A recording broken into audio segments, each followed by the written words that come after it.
जी। ओम नमः शिवाय। ओम नमः शिवाय। आज हम परमोत्तम ज्ञान की चर्चा करेंगे। तो हमारा सौभाग्य है कि जो ज्ञान हमें महादेव जी ने दिया वो ज्ञान हम सबके साथ शेयर करना चाहते हैं। तो जैसे हमने ज्ञान में अब तक सुना कि शिव के अनेक रूप हैं, उन अनेक रूप में से आज हम एक रूप की चर्चा करेंगे। जैसे हमें बताया गया था, ज्ञान स्वरूपम शिवोहम शिवोहम। तो बाबा ने एक समय बोला था कि इस धरती पर मैं प्रत्यक्ष हो जाऊंगा। तो इस धरती पर परमात्मा शिव कैसे प्रत्यक्ष होते हैं, आज हम ये जानेंगे कि परमात्मा का कौन सा रूप है जो इस धरती पर प्रत्यक्ष होगा। वो है ज्ञान स्वरूप। अभी तक जो हमने पहले ज्ञान सुना, ब्रह्मा मुख ने के द्वारा जो ज्ञान आया इस धरती पर, फिर उसके बाद शंकर के मुख द्वारा भी ज्ञान आया इस धरती पर, विष्णु के मुख द्वारा भी ज्ञान आया। ज्ञान तो आया, परमात्मा का ज्ञान इस धरती पर आया।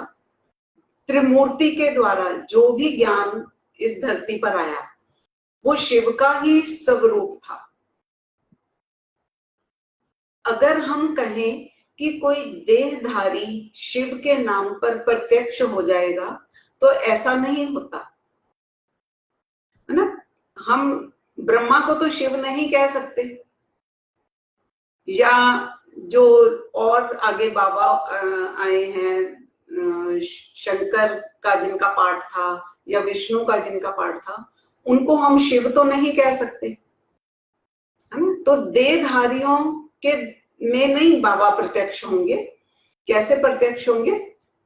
वो तो सिर्फ माध्यम है ज्ञान, शिव का ज्ञान देने के। जैसे शिव के अलग अलग स्वरूप में अलग अलग ज्ञान आया इस धरती पर,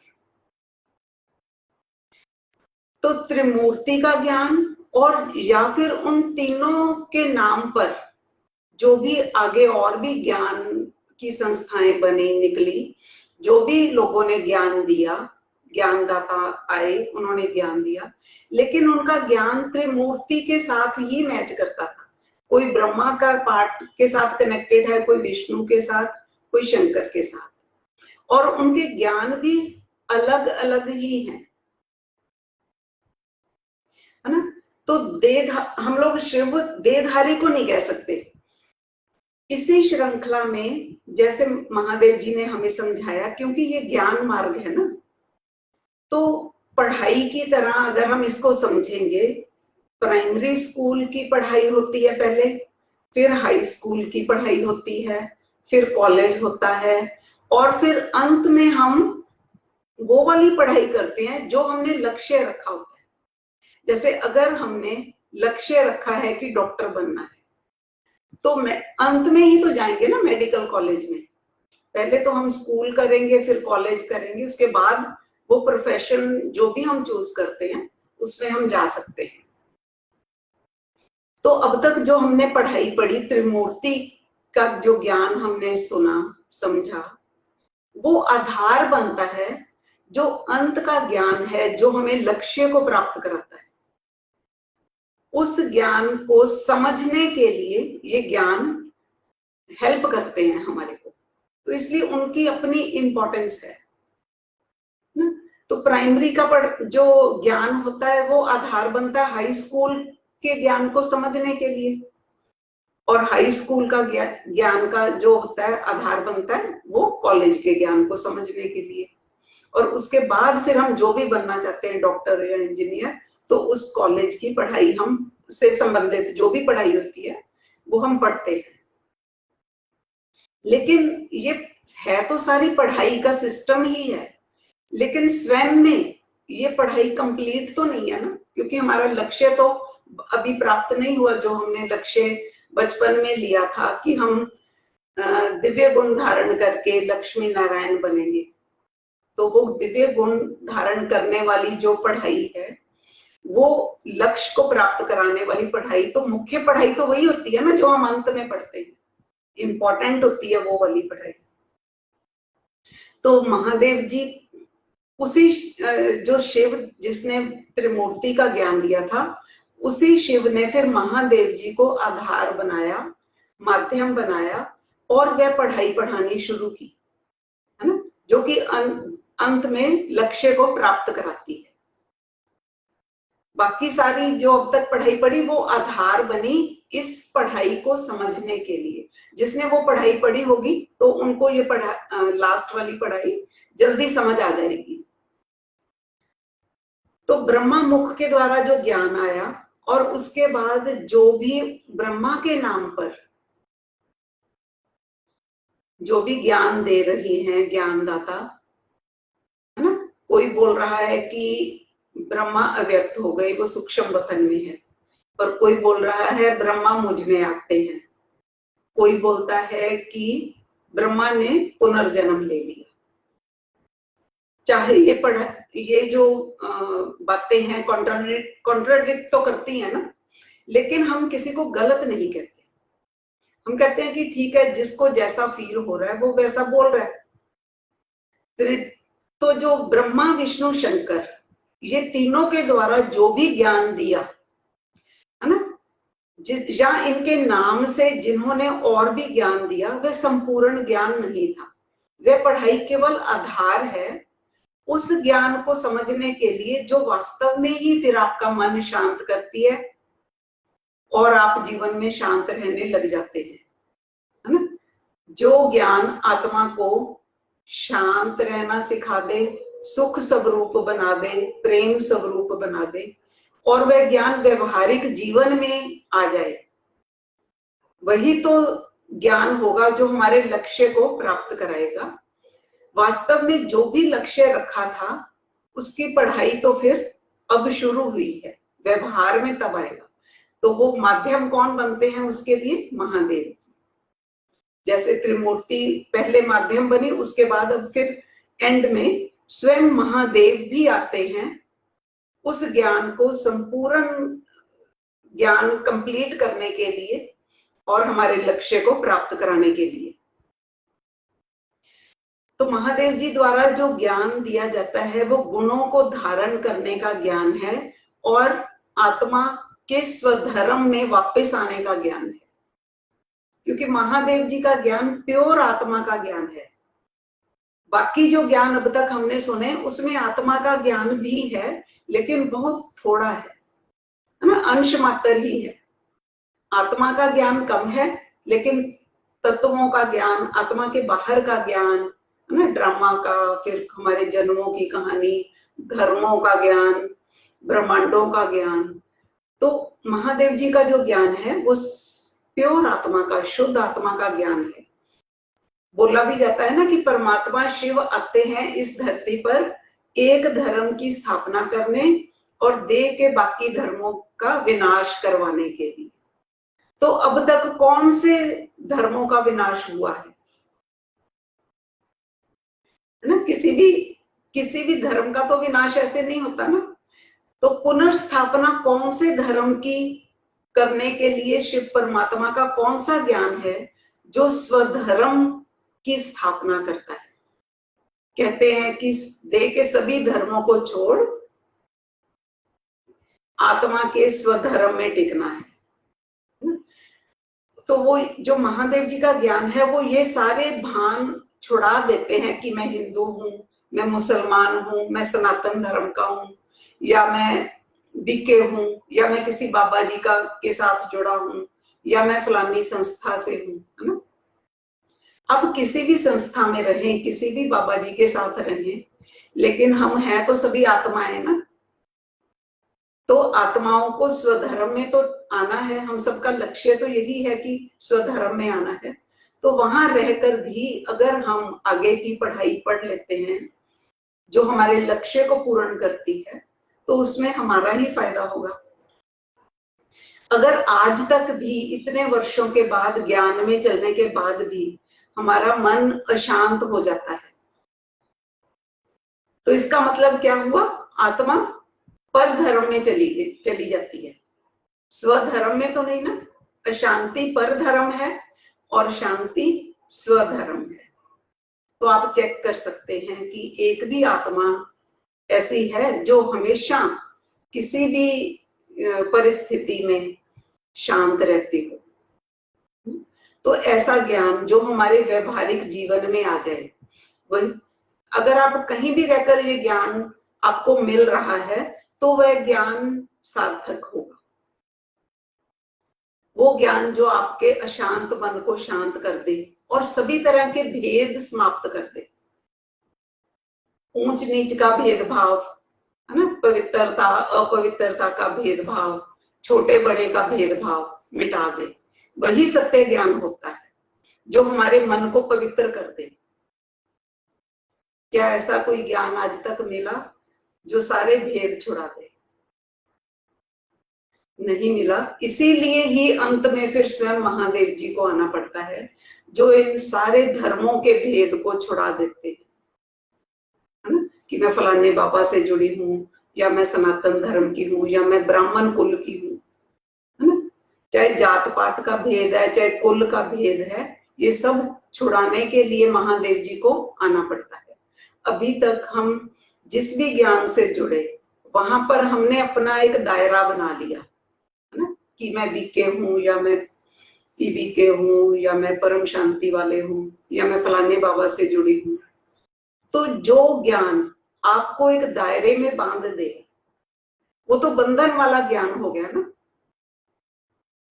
अगर ड्रामा के बंधन में भी हमारा मन बंधता है, हम ये मानते हैं कि ड्रामा में जैसा लिखा होगा वैसा ही हो जाएगा, अगर हमारा मन ऐसा स्वीकार करता है तो हम फिर ड्रामा के बंधन में बंध गए, समय के बंधन में बंध जाते हैं कि इतने वर्ष लगेंगे, संगम युग अभी और पड़ा है, फिर सतयुग आ जाएगा। समय का भी तो बंधन हो गया ना, देह के बंधन, देह के संबंधियों के बंधन, या किसी भी संस्था का बंधन, किसी पार्ट का, नेक्स्ट लेवल का बंधन। और एंड में यहां तक कि महादेव जी तो जो सूक्ष्म के हमारे बंधन हैं, मेल फीमेल का बंधन, इससे भी मुक्त कर देते हैं। प्योर आत्मा की बात करते हैं, आत्मा के गुणों की बात करते हैं, तो वो ज्ञान हमें मुक्त कर देता है।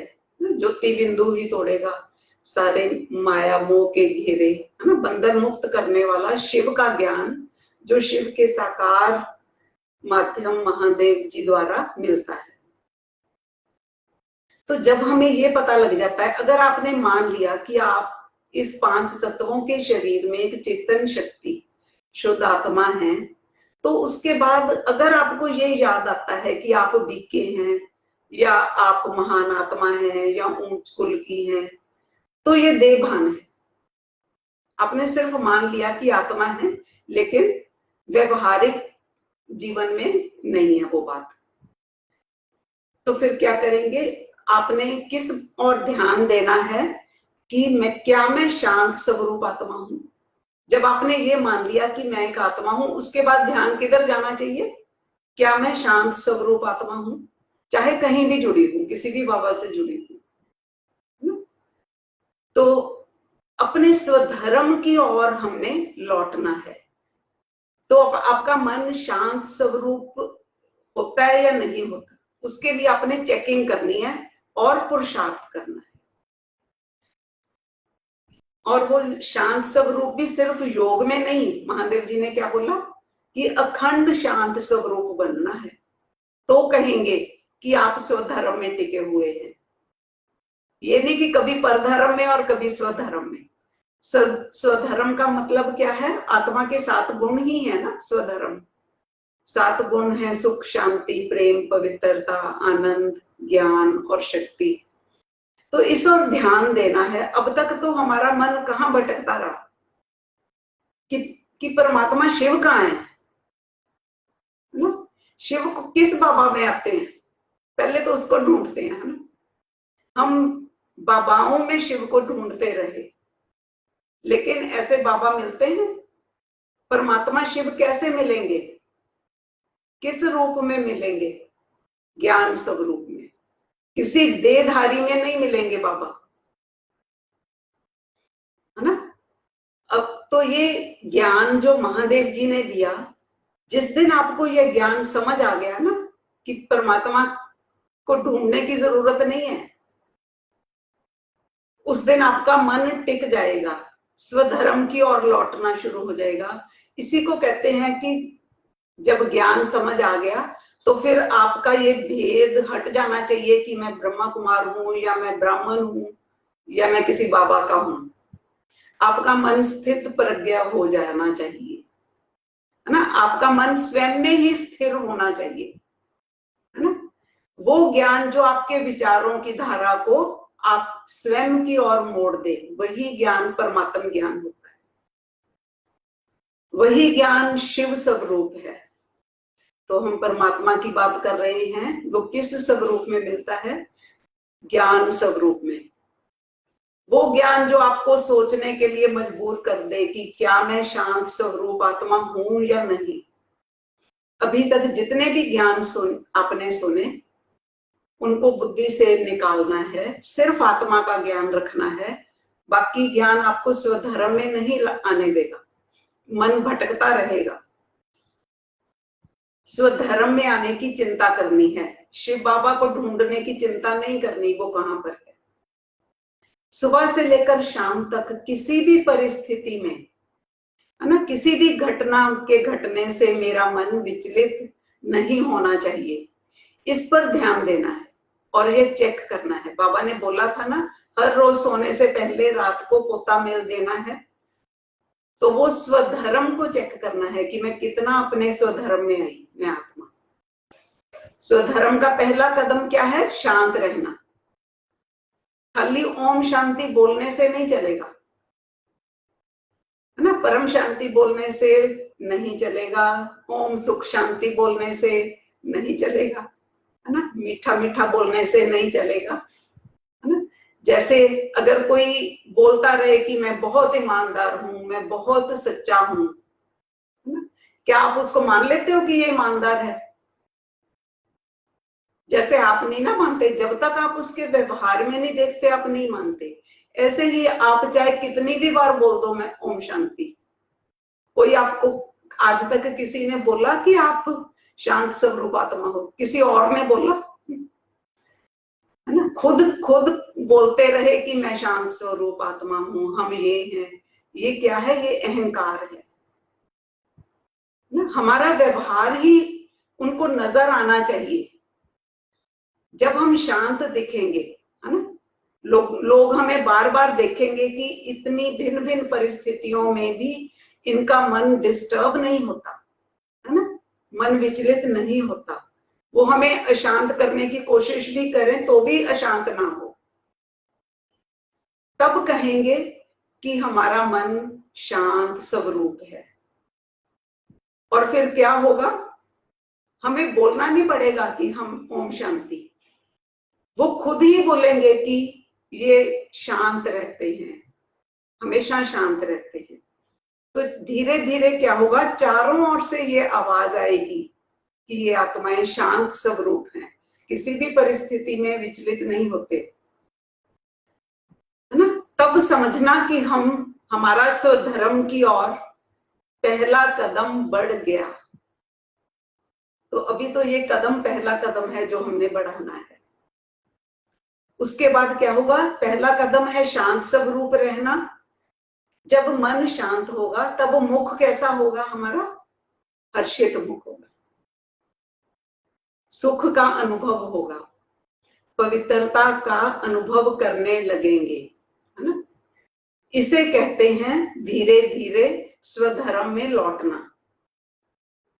तो हमारा मुख्य पुरुषार्थ क्या होना चाहिए? स्वधर्म में लौटना, शिव के ज्ञान के अनुसार।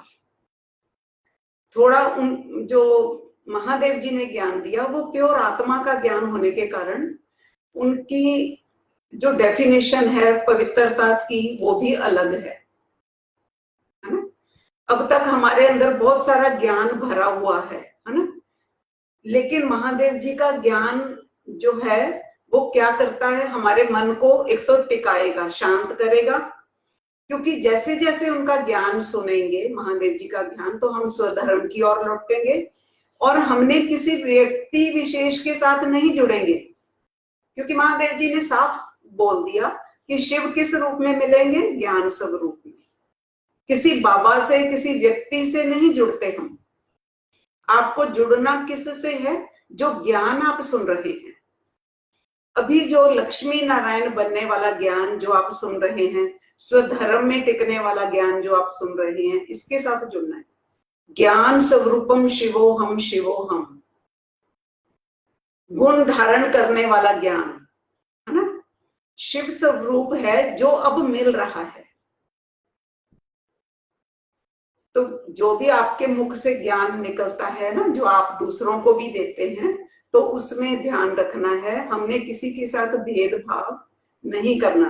क्योंकि महादेव जी भी जो ज्ञान देते हैं, मुख से जो ज्ञान निकलता है, अगर हम इस ज्ञान को अंतर मन में स्वीकार करते हैं, हमारे दिल में, हमारे दिमाग में स्वीकार होता है, जो ज्ञान आपके अंतर मन में चला जाता है, तो उसका क्या मतलब हुआ? समझ लो कि शिव आपके अंतर मन में चले गए। बोलते भी है ना, हे प्रभु मेरे अंतर मन में बसो। कैसे बसेंगे, है ना? आपके अंतर मन में, आपके दिल में, आपके दिमाग में कैसे बसेंगे? ज्ञान स्वरूप में। जो ज्ञान आपको पवित्र करेगा, ऊंच नीच के भेदभाव से छुड़ाएगा, है ना? और जो भी अहंकार पैदा हुआ अब तक तत्व ज्ञान के कारण, उससे भी छुड़ाएगा। क्योंकि ज्ञान से ही तो अंदर भेदभाव प्रकट हुआ ना, पहले तो नहीं था। हमने खुद को ऊंच कुल का मान दिया, दूसरों को नीच कुल का या शूद्र कुल का मान दिया। वो ज्ञान जो हमें दूसरों से अलग कर दे, वह परमात्म ज्ञान नहीं होता, वह त्रिमूर्ति का ज्ञान है। परमात्म ज्ञान जो महादेव जी को माध्यम बनाकर दिया, है ना, वो सारे भेद हटाएगा और सबको एक करेगा, अलग नहीं करेगा, वो सबको एक करेगा और याद दिलाएगा, बार बार याद दिलाएगा। अभी तक भी शिकायत रहती है ना बच्चों को, हम भूल जाते हैं हम आत्मा है। तो ये पक्का हो जाएगा कि याद रहे हमें, मैं आत्मा हूं। और जो क्या चीज हमारे को तंग कर रही है, छोड़ना क्या है? आत्मा का ज्ञान तो हमने धारण करना ही है, और छोड़ना क्या है? हमारा जो अक्वायर्ड सेल्फ है, अब तक जो हमने ज्ञान सुना, उस ज्ञान के आधार पर जो हमारी सोच बनी, वही तो हमारे को अपवित्र करती है, और हमारे संस्कार ही हमारे को विचलित करते हैं, है ना?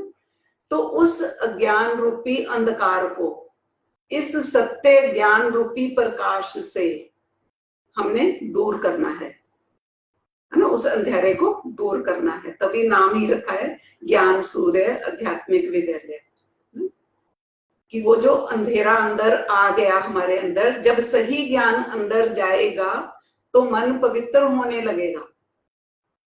कैसे करना है?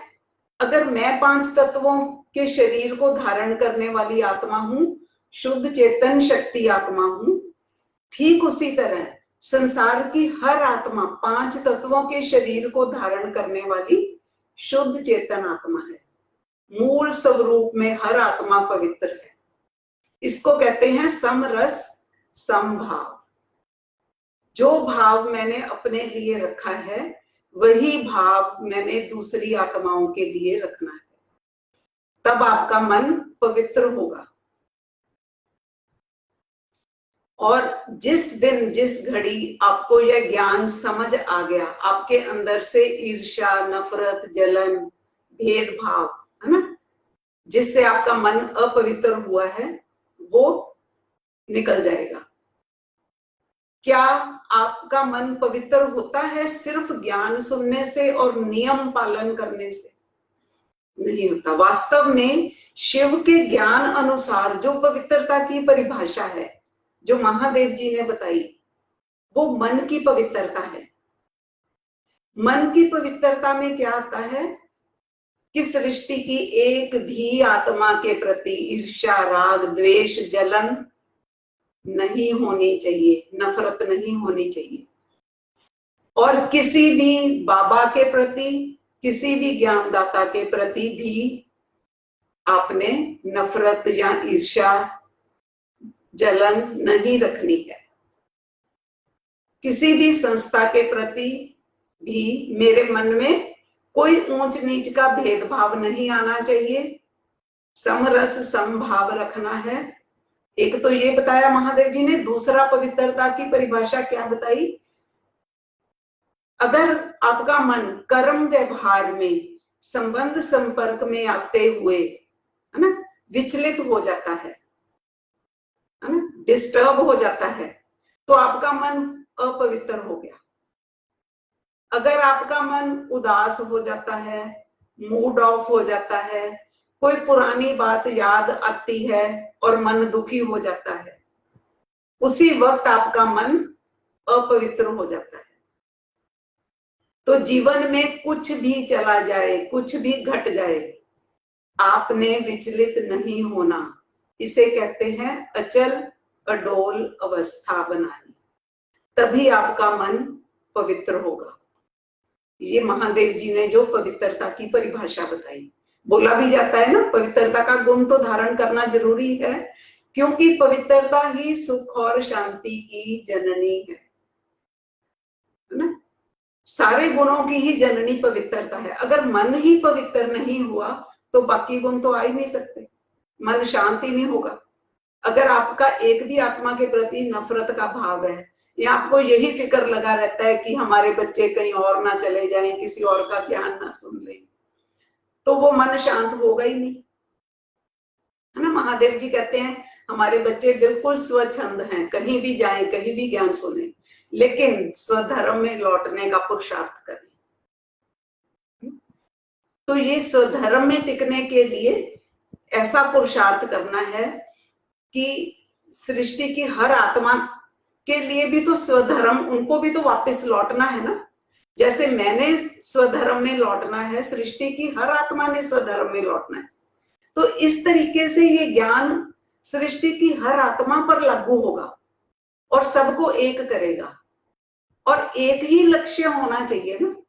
यही लक्ष्य रखकर अगर हम चलेंगे, पुरुषार्थ करेंगे और दूसरों को भी करवाएंगे, है ना। मुख्य पुरुषार्थ तो यही है हमारा, जो हमारे लक्ष्य को प्राप्त कराएगा। इसके अलावा अगर हमने कोई भी लक्ष्य रखा, जैसे कि सतयुग में जाना है, कौन से नंबर की आत्मा, है ना, हम अष्टरत्न हैं या 108 वाले हैं, है ना, और ये विनाश की कल्पना करना, ये धरती अब खत्म, विनाश हो जाएगा और सतयुग आ जाएगा। ये सारे जो भी लक्ष्य रखे, जिसने भी ये लक्ष्य रखे, वो पूरे तो नहीं हुए ना अब तक। उससे मन परेशान ही रहेगा, मन दुखी ही रहेगा, अपवित्र रहेगा। जिन्होंने भी यह लक्ष्य रखे और दूसरों को भी दिए यह लक्ष्य, ना तो उन्हें खुद प्राप्त हुए और ना ही जो जिन्होंने उनको फॉलो किया उनको आज तक वो लक्ष्य प्राप्त नहीं हुआ। बाबा ने बोला था ना कि मैं तुम्हें सतयुग में लेकर जाऊंगा, लेकिन तुम बच्चे तैयार नहीं हो। उस तैयारी, वो लक्ष्य हमने वो तैयारी वाला रखना है, स्वधर्म में टिकने वाला। जो बच्चे स्वधर्म में टिक जाएंगे उनको सतयुग बहुत आसानी से मिल जाएगा। हमने लक्ष्य नहीं रखना सतयुग में जाने का या 108 में आने का। हमने लक्ष्य क्या रखना है? स्वधर्म में टिकना है।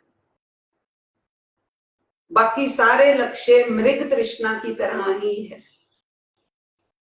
त्रिमूर्ति का ज्ञान मृग तृष्णा की तरह ही रहा है। आगे आगे आगे आगे बढ़ता रहा कि अब आने वाला है, आने वाला है ना, समय थोड़ा रह गया, और आगे बढ़ते हैं तो टाइम और आगे बढ़ा देते हैं। बाबा ने तो ये बोला था कि ये तुम्हारा अंतिम जन्म है, 84वां जन्म है। लेकिन आत्माएं जो शुरू से लेकर उस ज्ञान में चल रही थी, शरीर भी छूट गया, जीवन छूट गया, लेकिन उन्हें सतयुग नहीं मिला। तो विनाश की कल्पना करना भी मन का अपवित्र होना है। महादेव जी कहते हैं ना किसी आत्मा के प्रति हमने कोई भेदभाव रखना है, नफरत का भाव रखना है, ना ही इस सृष्टि के प्रति यह कल्पना करनी है कि इसका विनाश हो जाए। ये सृष्टि बहुत अच्छी है और यह ऐसी ही ऊंच नीच, यहाँ पर सुख दुख चलता ही रहता है ना।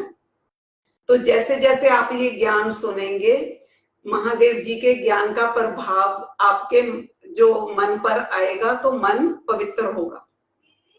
हम डिपेंड नहीं करेंगे कि मन सुखी तभी होगा जब सतयुग आ जाएगा। धर्म के में लौटने के लिए जो 7 कदम है ना, 7 कदम है ना। पहला कदम क्या है? पवित्र बनना, मन को पवित्र करना। फिर उसके बाद क्या है? शांत स्वरूप बनना। उसके बाद सुख स्वरूप बनना, प्रेम स्वरूप बनना। और इस लक्ष्य को प्राप्त करने के लिए महादेव जी हमेशा हमारे साथ रहेंगे। महादेव जी का ज्ञान हमारे साथ रहेगा। कुछ भी असंभव नहीं होगा, उनकी शक्ति हमें मिलेगी। जब हम ये चेक करके हिसाब महादेव जी को देंगे, जहां भी कहीं प्रॉब्लम आएगी तो वो साथी हैं, हमारे गाइड हैं। वो हमें ज्ञान के द्वारा भी गाइड करते हैं और शक्ति भी देते हैं। तो महादेव जी कौन है? हमारे साथी हैं। कालों के काल महादेव, देवादिदेव महादेव, त्रिलोकी नाथ जिन्हें बोलते हैं, तीनों लोकों के नाथ हैं। अभी उन्होंने, उनका जो सूक्ष्म में कार्य चल रहा है, क्योंकि आत्माएं सिर्फ इस सृष्टि पर ही नहीं होती, ऊपर भी होती हैं। साकार वतन के लिए जो उन्होंने ज्ञान देना था, स्वधर्म में लौटने वाला ज्ञान देना था, वो उन्होंने दे दिया। और अब ऊपर सूक्ष्म में जो आत्माओं को सचखंड में भेजना, उनको मुक्ति देना, ये महादेव जी का कार्य अभी चलेगा। इसीलिए उनको त्रिलोकीनाथ, त्रिकालदर्शी, त्रिनेत्री बोलते हैं। तो हम हमेशा महादेव जी का ज्ञान अपने अंतर मन में समाकर रखेंगे और इस तरह हम खुद भी पुरुषार्थ करेंगे स्वधर्म में टिकने का। और सभी आत्माओं के प्रति भी यही शुभ भावना रखेंगे कि सभी आत्माएं अपने अपने स्वधर्म में लौट जाएं। स्वधर्म सबका एक ही है और ये ज्ञान सबको एक ही करेगा। बस इतने शब्दों के साथ आपका धन्यवाद। ओम नमः शिवाय।